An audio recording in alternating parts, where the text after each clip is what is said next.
Hello guys তোমরা হয়তো ভাবছো এই হ্যালো গাইস করছে কে ছেলেটা। चुप बिल्कुल चुप हिम्मत कैसे हुई तेरी मुंह खोलने की। তোমরা হয়তো ভুলে গেছো অনেকদিন ভিডিও আসেনি এই কারণে। তো কিছু কারণবশত আমি ভিডিওটা একটু বন্ধ রেখেছিলাম। তো এবার থেকে কন্টিনিউ ভিডিও তোমরা দেখতে পাবে, আগের মতো ধাসু ভিডিও। আর আজকের থাম্বনেল আর ক্যাপশন দেখে নিশ্চয়ই বুঝে গেছে যে আজকের ভিডিওটা কি নিয়ে হতে চলেছে। তো অনেক দিন ধরে প্ল্যানিং করছিলাম দীঘা যাওয়ার, বাট হয়ে উঠছিল না। বৃষ্টি। আজকের ওয়েদারটা সত্যি মোটামুটি ঠিকঠাক, সেরকম বৃষ্টি হয়নি, আশা করছি বৃষ্টি হবেও না। তো আজকে 10 তারিখ, তো এখন ঘড়িতে বাজে 3:52। তো এখন বাড়ির থেকে বেরোচ্ছি। তো চলো আস্তে আস্তে রাস্তায় গিয়ে আবার দেখা হচ্ছে। আর ভিডিওটা খুবই ইন্টারেস্টিং হবে, পুরো দীঘা যাওয়া অবধি আজকের ভিডিওটা হবে। তারপর ওখানে গিয়ে তো অনেক রকমের ভিডিও হবে, সেটা তো তোমরা সবাই জানো। একটু চেঞ্জ করারও করবো, মানে সবার থেকে একটু আলাদা করারও চেষ্টা করবো ভিডিও। চলো বেশি ভাট না বকে আজকের ভিডিওটা শুরু করা যাক। সো গাইজ এখন আমি চলে এসেছি বাড়ির থেকে স্টেশনে। ট্রেন আছে 4:49। এখন ঘড়িতে বাজে 4:26 মতো। এই যে আমার মিনি ট্রলি ব্যাগ। আর এখন আমি বেথুয়া স্টেশনে আছি। তো এখান থেকে ফার্স্টে যাব কৃষ্ণনগরে একটু নেমে কটা জিনিসপত্র কিনতে হবে।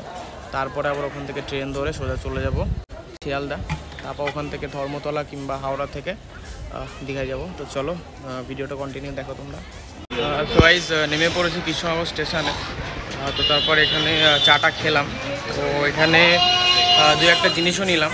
তো তারপরে আবার ট্রেন ঢুকবে, সেই ট্রেনে টান চলে যাব সোজা শিয়ালদা। চলো। সো গাইজ এখন নেমে পড়েছি শিয়ালদাতে। তো এবার এখান থেকে যাব ধর্মতলা থেকে দীঘার বাস ধরবো। এই যে দেখতে পাচ্ছ আমাদের সেই শিয়ালদা স্টেশনটা, সত্যি দারুণ লাগে। এখানে একটা আলাদাই মানে অনুভূতি হয় যে যখন এখানে আসি। তো চলো আবার ধর্মতলায় গিয়ে আবার বাসের কত ভাড়া টাড়া সব কিছু জানাচ্ছি তোমাদের সাথে। সো গাইজ শিয়ালদা থেকে ট্যাক্সি বুক করলাম। এবার যাব ধর্মতলা দীঘা বাস স্ট্যান্ড। তো ওখান থেকেই বাস ধরবো, তারপর টান দীঘা। চলো এই যে এখন শিয়ালদাতে রয়েছি। চলো আবার সামনে গিয়ে দেখা হচ্ছে। সো গাইজ বাসের টিকিট কাটা হয়ে গেছে, পার হেড 300 টাকা পড়লো। বাসের নাম পারমেশ্বর। তো এখান থেকেই টান যাবো দীঘা। 300 টাকা টিকিট নিল, এসি বাস, স্লিপার না, এমনি বসার। দেখতে পাচ্ছ বাস।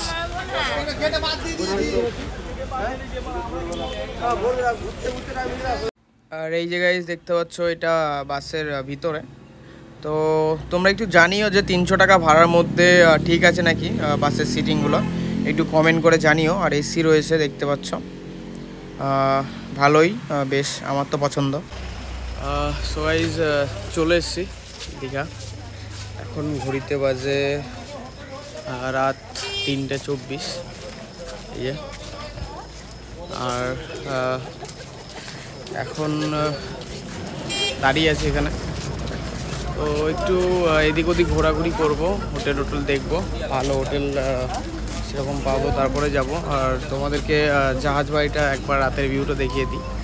এই যে দেখতে পাচ্ছ জাহাজ বাড়ি আর এই বিচ।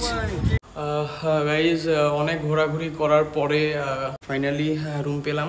একটু ফ্রেশ হয়ে তারপরে ব্লগটা কন্টিনিউ করছি। তো রুম নিয়েছি P2 হোটেল, যেটা বিচ থেকে একটু সাইডে আর কি। বিচের আশেপাশে যেসব হোটেলগুলো ছিল প্রচুর ভাড়া বলছিল। এসি, এখানে এসি সিঙ্গেল বেডের রেট নিল 1500 টাকা করে, 3000 টাকা নিল দুদিনের। আজকের ভিডিওতে আর কি আর বলবো। তো দীঘার ফার্স্ট ডে, মানে ডে তো না, নাইট আর কি।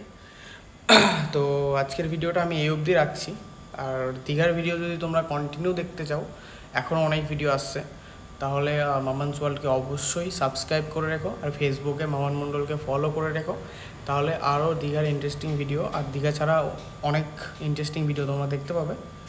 সবাই ভালো থেকো, আবার দেখা হচ্ছে নেক্সট ভিডিওতে। টাটা।